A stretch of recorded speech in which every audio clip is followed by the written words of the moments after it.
거대한 황새치는 긴 몸통과 칼처럼 날카로운 부리, 그리고 엄청난 힘을 가진 생물로 오랫동안 모험적인 바다 여행의 상징이었습니다. 이러한 항해는 인간이 물속에서 가장 위험한 포식자 중 하나와 싸우기 위해 모든 능력, 전문 지식, 그리고 불굴의 의지를 발휘해야 합니다. 거대한 황새치를 쫓는 것은 단순한 낚시 행위가 아니라 인간과 자연 사이의 극적인 싸움입니다. 하와이, 일본, 대만 해역의 어부부터 카리브해나 대서양의 어선단에 이르기까지 황새치 사냥은 항상 조급하거나 교육받지 못한 사람들에게는 적합하지 않습니다. 현대 기술과 바다의 오랜 야생이 함께 존재하기 때문입니다. 우선 거대 황새치 사냥에서 가장 중요한 측면은 이 종과 관련된 생물학적 특성과 이동 습관을 확실히 이해하는 것입니다. 황새치는 열대 및 아열대 해역을 종횡무진 이동하는 것으로 알려져 있으며 밤에는 수십 미백, 600m 또는 그보다 더 깊은 곳에서 사냥하는 경우가 많습니다. 하지만 낮에는 1000m가 넘는 깊이까지 잠수할 수 있습니다. 이들은 뇌와 눈의 온도를 조절할 수 있어 극도로 차갑고 어두운 물속에서도 선명하게 볼 수 있습니다. 이러한 적응력 때문에 언제 어디서 낚을지 결정하는 것은 매우 어렵습니다. 오랫동안 낚시를 해온 어부들은 수온, 해류, 보름달이나 초승달의 변화를 자주 활용하여 황새치가 출현하기 시작할 곳을 예측합니다. 연승 낚시는 황새치 낚시에서 가장 선호되는 방법 중 하나입니다. 이 낚시에는 수십 킬로미터 길이의 원줄이 사용됩니다. 이 원줄에는 수천 개의 보조 낚싯바늘이 연결되고 각 낚싯바늘에는 고등어, 참치, 오징어와 같은 신선한 생선을 미끼로 사용합니다. 미끼 준비 단계부터 이 방법은 세심한 주의를 기울입니다. 황새치가 자주 사냥하는 수위에 맞추려면 낚싯바늘의 깊이를 계산해야 합니다. 각 낚싯줄의 깊이를 정확하게 조절하려면 어부들은 찌와 추를 사용해야 합니다. 조금만 우회해도 전체 여정이 무의미하고 비생산적으로 끝날 수 있습니다. 황새치 미끼는 바다로 내보내기 전에 차갑게 보관하고 생선 냄새가 강해야 하며 신선해야 합니다. 또한 깊은 바닷속 어둠 속에서 황새치를 유인하기 위해 많은 어부들이 낚싯바늘에 소형 조명을 달아 유인합니다. 게다가 일부 어선들은 특히 연안에서 낚시를 하거나 매우 무거운 물고기 한 마리를 낚을 때 낚시용으로 특별히 설계된 핸드라인이나 대형 낚시대를 사용하기도 합니다. 이 시점에서 황새치는 이미 낚시 바늘에 걸렸고 진짜 싸움은 이제 막 시작일 뿐입니다. 다 자란 황새치는 무게가 100kg에서 500kg 이상, 길이는 최대 4m에 달할 수 있습니다.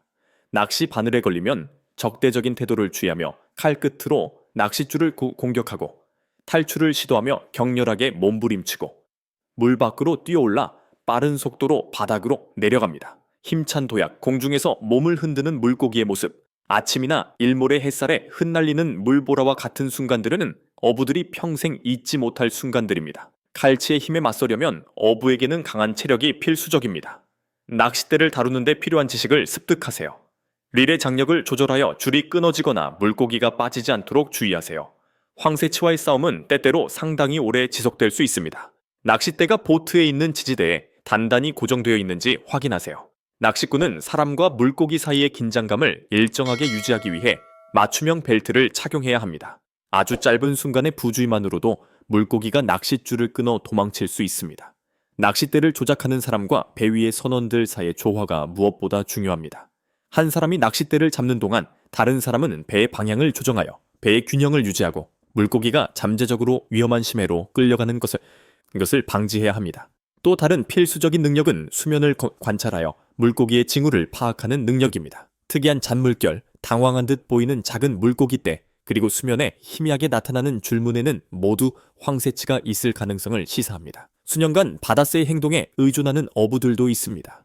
만약 그들이 황새치 사냥터일 가능성이 높은 지역에서 새들이 날아다니거나 물속으로 뛰어드는 것을 발견하면 조치를 취해야 합니다. 이 과정에서 가장 위험한 부분은 황새치가 배 안으로 끌려 들어가는 것입니다. 거대한 쇠갈고리인 가프 GAF2는 어부들이 물고기를 고정하는 데 자주 사용합니다. 물고기의 꼬리를 밧줄로 묶은 후 크레인을 사용하여 갑판 위로 끌어올립니다. 끌어올리는 동안 황새치는 계속해서 공격적으로 몸부림치며 칼끝을 사용하여 선체를 뚫거나 가까이 서 있는 사람들에게 심각한 부상을 입힐 수 있습니다. 황새치는 무게가 수백 킬로그램에 달하기 때문에 모든 절차가 신속하고 단호하며 전혀 위험 부담 없이 진행되어야 합니다. 미끄러짐 방지 기능이 있는 유압 크레인과 데크를 사용하는 것이 절대적으로 필요합니다. 생선을 선박에 싣는 직후 보존 처리 과정 또한 매우 중요한 절차입니다. 황새치의 육질을 보존하기 위해서는 지체 없이 가공해야 합니다. 어부들이 생선의 내장을 제거하고 내장을 제거한 후 찬 바닷물로 씻은 후 특정 얼음 구획에 넣어 얼리는 것이 일반적입니다. 또한 일부 현대식 어선에는 연어가 육지에 도착할 때까지 신선도를 유지하기 위해 차가운 바닷물, RSVB 영냉각수 또는 선상에서 냉동 등을 사용하는 급속 냉각 시스템이 장착되어 있습니다. 최고급 어종인 황새치는 다양한 영양소가 풍부한 비단결 같은 흰살이 특징입니다. 황새치 낚시는 밤하늘에 별이 가득하고 배 옆면에 부딪히는 파도 소리만 들리는 바다의 밤 시간에 이루어집니다. 이 지역은 매우 잔잔하기 때문에 미끼를 물에 던지는 소리도 아주 또렷하게 들립니다. 바닷속 깊은 곳에서 들려오는 알 수 없는 힘에 낚싯줄이 부드럽게 뻗어 나가는 소리. 이 순간 어부들의 감각은 최고조에 달할 뿐만 아니라 가장 예민해진다. 낚싯줄의 미세한 진동에도 주의를 기울이고 부표의 미세한 움직임 하나하나를 살피며 마치 바다의 초대처럼 미세한 움직임 하나하나를 느낀다. 레일에서 이상한 소리가 나거나 갑작스럽고 강력한 힘으로 당기는 것을 제외하고는 아무 일도 없이 밤새도록 지나가는 경우도 있습니다. 모든 것이 거의 즉시 긴급 상황으로 변합니다. 수백 미터 깊이의 거대한 황새치를 받아 표면으로 끌어올리려면 필요한 기술뿐만 아니라 뛰어난 인내심도 필요합니다. 황새치를 너무 빨리 잡아당기면 압력 충격으로 인해 죽을 수 있으며 이는 고기의 가치를 떨어뜨립니다. 너무 천천히 잡아당기면 이런 일이 발생할 수 있습니다. 따라서 낚시꾼은 각 단계마다 잡아당기는 힘을 조절하는 방법을 알아야지 하며 특히 물고기가 탈출하지 않도록 단단히 잡는 것부터 시작해야 합니다. 다음 단계는 일관되고 리드미컬하게 줄을 당기고 마지막으로 물고기를 제어하는 동시에 피로감을 덜어주기 위해 줄을 적절히 풀어주는 것입니다. 이 특별한 기술에 있어서는 어떤 기계도 인간을 완전히 대체할 수 없습니다. 몇 시간 동안 애쓰고 나면 어떤 황새치는 배 주위를 엄청난 원을 그리며 헤엄치며 낚싯줄에 상당한 비틀림을 가할 수 있습니다. 이는 황새치가 먹이를 찾으려고 할 때 발생합니다. 이러한 상황에서 선원들은 보트의 위치를 능숙하게 조정해야 합니다. 헤드를 돌리면 샤프트를 당기는 힘을 줄일 수 있습니다. 또한 때로는 물고기를 끌어올리기에 유리한 위치로 유인하기 위해 보트를 부드럽게 움직여야 합니다. 오랜 경험을 가진 어부들에 따르면 황새치는 현재 어부들뿐만 아니라 배와도 치열한 경쟁을 벌이고 있다고 합니다. 몇 시간에 걸친 인양 과정에서 주 엔진, 키, 낚싯대를 고정하는 철골 프레임을 포함한 배의 모든 부품은 가해지는 엄청난 압력을 견뎌내야 합니다. 황새치를 배에 실은 후 가장 먼저 해야 할 일은 가능한 한 빨리 황새치를 죽이는 것입니다. 이는 최종 경련 반응으로 인해 살이 굳어지는 것을 방지하기 위한 것입니다. 작업자는 날카로운 칼날이나 나무 막대기를 사용하여 생선의 머리를 재빨리 찌릅니다. 이렇게 하면 생선의 중추신경이 파괴되어 더 이상 싸울 수 없게 됩니다. 생선이 완전히 움직이지 못하게 되면 커터는 빠르고도 믿을 수 없을 정도로 정밀하게 작동하기 시작합니다. 간단히 말해서 시간은 고기의 품질을 결정하는 가장 중요한 요소입니다. 생선을 장기간 보관하면 피와 내장 냄새가 살 속으로 스며들어 경제적 가치를 떨어뜨리는데 특히 사시미나 스테이크에 사용되는 부위의 경우 더욱 그렇습니다. 황새치는 피부가 매우 두껍고 미끄럽기 때문에 손질하기 전에 몸통을 덮고 있는 점액을 닦아내야 합니다. 날카로운 칼날로 머리부터 꼬리까지 긁어낸 후 희석된 소금물에 적신천으로 몸통을 깨끗이 닦습니다. 생선 손질은 생선 몸통이 완전히 건조된 후 시작됩니다. 첫 번째 단계는 항문에서 아가미까지 일직선으로 자르는 것입니다. 내장이 찢어지는 것을 방지하기 위해 길고 얇은 칼날을 사용합니다. 복강을 절개한 후 정육점 주위는 위, 장, 간, 담낭, 그리고 난소나 고환을 포함한 내장 전체를 조심스럽게 손으로 제거합니다. 이러한 부위를 깨끗이 세척하지 않으면 매우 빠르게 손상될 수 있습니다. 내장을 제거한 직후 정육점 주위는 생선의 척추를 따라 있는 혈관을 검사합니다. 척추에 있는 특히 두꺼운 혈액층입니다. 이 혈액층을 깨끗이 하지 않으면 생선 특유의 톡 쏘는 냄새가 나고 고기가 매우 빨리 상합니다. 부드러운 털의 브러쉬를 차가운 얼음물에 담가 척추를 부드럽게 문질러 털을 제거합니다. 복강을 완전히 깨끗하게 유지하는 과정에서 칼은 즉시 살의 주요 구성 요소를 분리하는 동시에 깨끗한 바닷물이나 희석된 얼음물로 계속 세척합니다. 황새치의 체형은 독특하여 등과 배 부분이 서로 크게 다릅니다.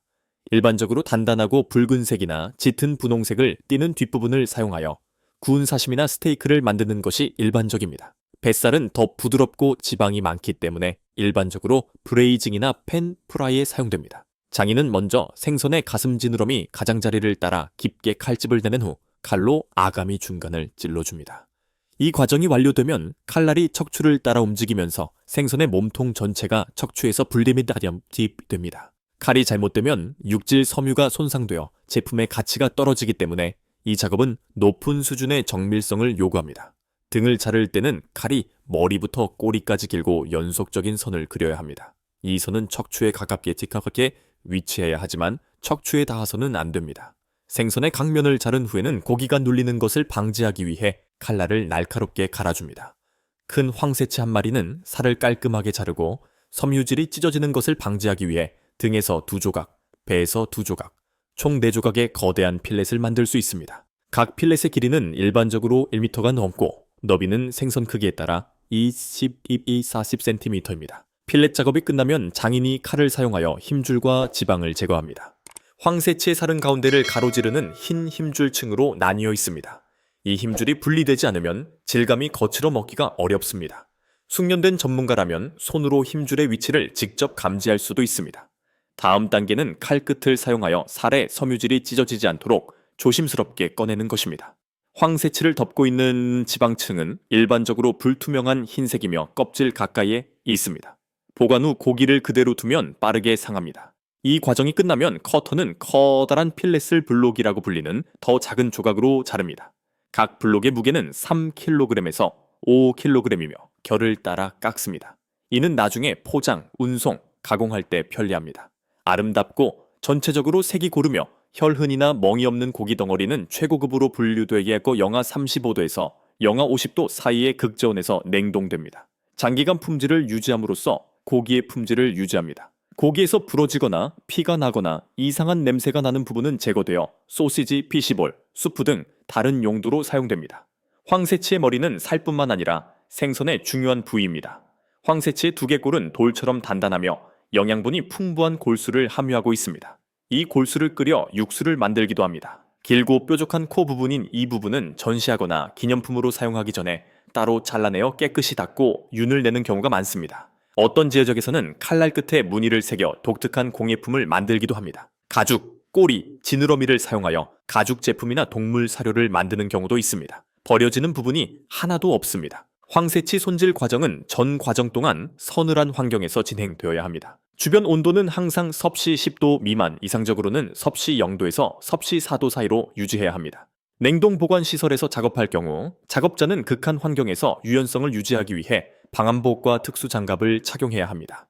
스테인리스 스틸로 제작된 이 칼은 긴 손잡이와 좁은 날을 갖추고 있어 거대한 물고기의 몸통을 손쉽게 다룰 수 있습니다. 칼날에 박테리아가 달라붙어 교차 오염이 발생하는 것을 방지하기 위해 칼을 자른 후에는 뜨거운 물로 자주 세척하고 즉시 건조해야 합니다. 예약하게 합니다.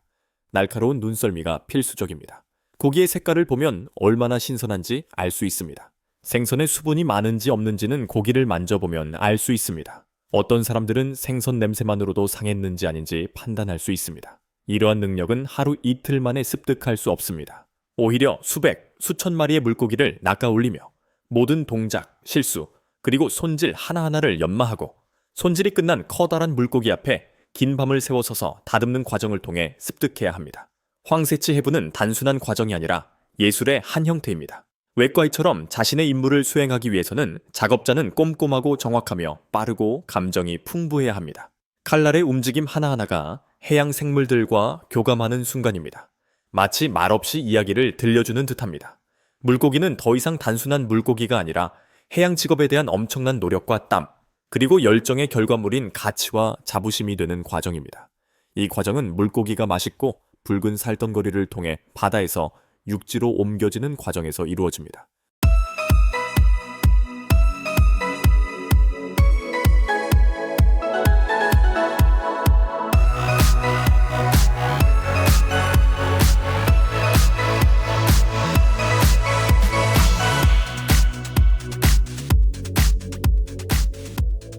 황다랑고는 광활한 바다에서 발견할 수 있는 강력한 포식자입니다. 그들은 엄청난 속도, 뛰어난 체력, 바다를 지배하는 능력을 가지고 광대한 바다를 정복할 수 있습니다. 매년 약 150만 톤의 황달한거가 어획되며 이는 전 세계 해산물 산업의 일부 공급량을 제공합니다. 이 특정 종은 전 세계 주요 시장에서 새우시, 사시미 및 해산물 통조림을 준비할 때 특히 인기가 높습니다. 어부들이 바다에서 견디는 고된 여행이 이 부의 원동력이다. 그들은 악천후와 싸워야 할 뿐만 아니라 장거리 여행과 지속가능한 어업 보존이라는 지속적인 문제도 견뎌야 합니다. 친환경 농업 기술을 활용하여 황달한거가 바다에서 식탁까지 이동하는 경로를 조사합니다. 힘센 황달한거를 바다 깊은 곳에서 우리 식탁까지 운반하여 먹기 위해 어부들이 겪는 고된 항해에 대해 생각해 본 적이 있습니까? 매번 낚시 여행을 떠날 때마다 어부들은 배를 검사하고 그물을 수리하고 낚싯대를 준비하고 연료와 담수, 식량을 비축하는 등 체계적으로 준비합니다. 낚시 여행은 몇 주 또는 몇 달 동안 지속될 수 있으므로 이러한 준비가 중요합니다. 황달한거가 풍부한 지역을 찾기 위해 그들은 수년간의 지식과 어군 탐지기 및 레이더와 같은 현대적인 도구에 의존합니다. 이 지역은 일반적으로 태평양, 대서양, 인도양의 따뜻한 바다에서 발견됩니다. 손줄 낚시는 어부들이 어장에 도달한 후 활용되는 가장 지속가능한 어업 방법입니다. 이 방법은 참치를 보트 안으로 끌어들이기 위해 살아있는 미끼가 장착된 큰 낚싯대를 사용하는 것과 관련이 있습니다. 이 기술을 사용하면 혼획량이 줄어들고 생태학적 균형이 유지됩니다.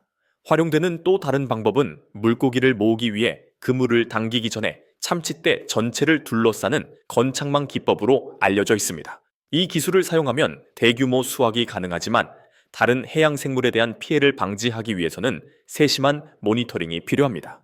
그물을 끌어들이는 일은 앞바다에서 일어나고 있는 맹렬한 폭풍에 맞서는 힘든 싸움이 됩니다.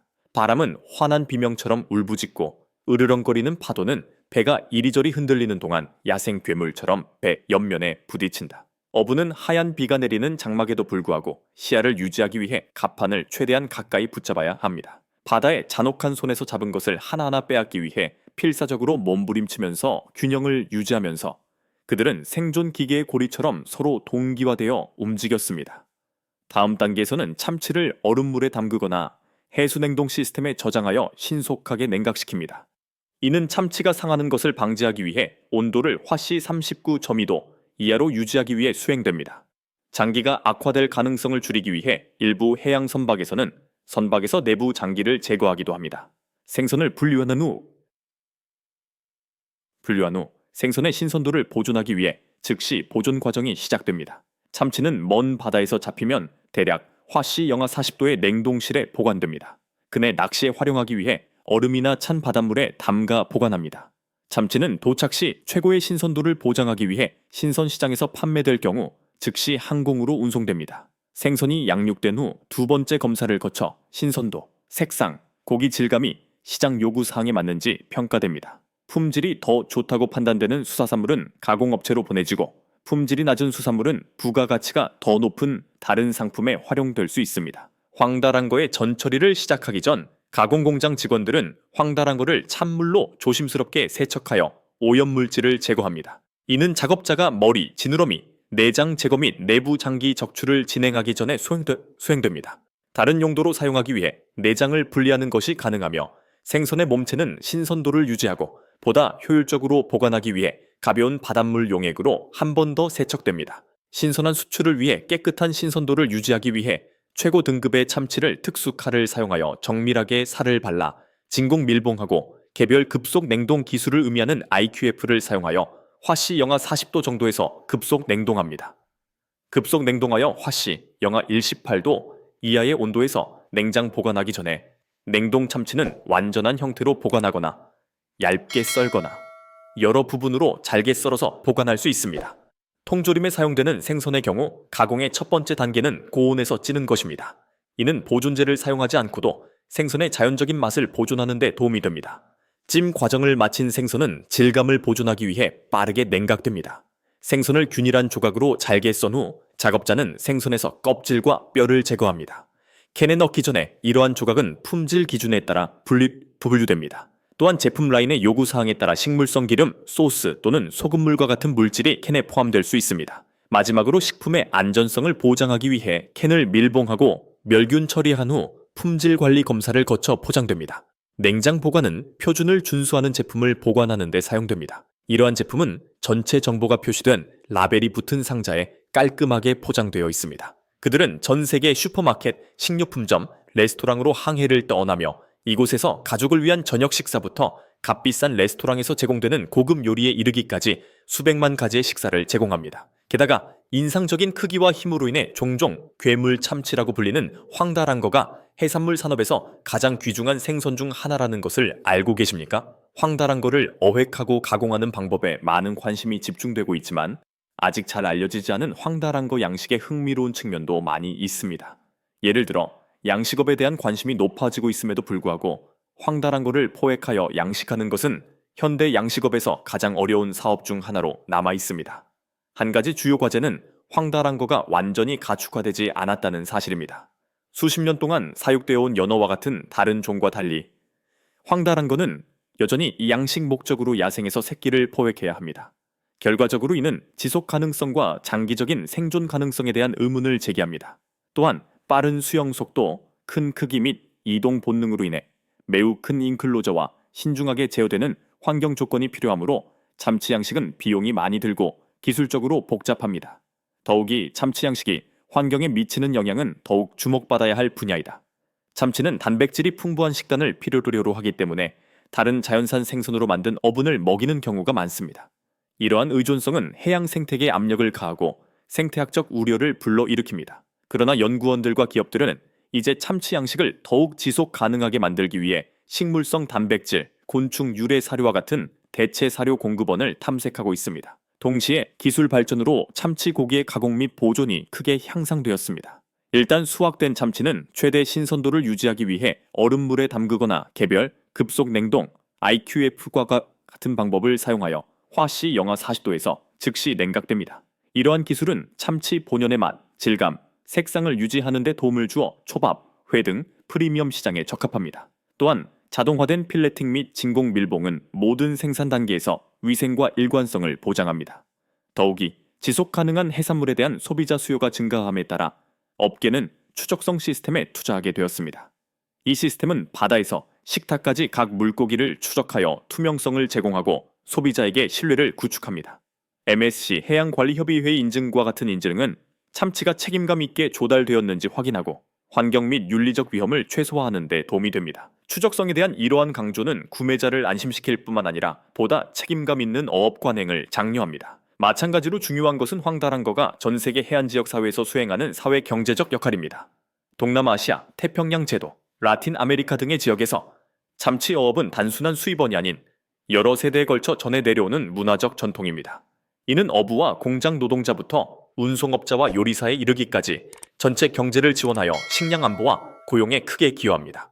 결론적으로 바다에서 접시까지 괴물 참치의 여정은 이미 인상적이지만 그 뒤에는 훨씬 더 광범위한 이야기가 있습니다. 양식업의 기술적 어려움과 관련된 환경 문제부터 가공 혁신 및 이와 관련된 인간 생활에 이르기까지 황달한거는 현대 해산물 생산의 기회와 복잡성을 모두 나타냅니다. 수요가 계속해서 증가함에 따라 지속 가능성, 효율성 및 전통의 균형을 맞추는 것이 앞으로 수년간 책임감 있고 번성하는 참치 산업을 보장하는 열쇠가 될 것입니다.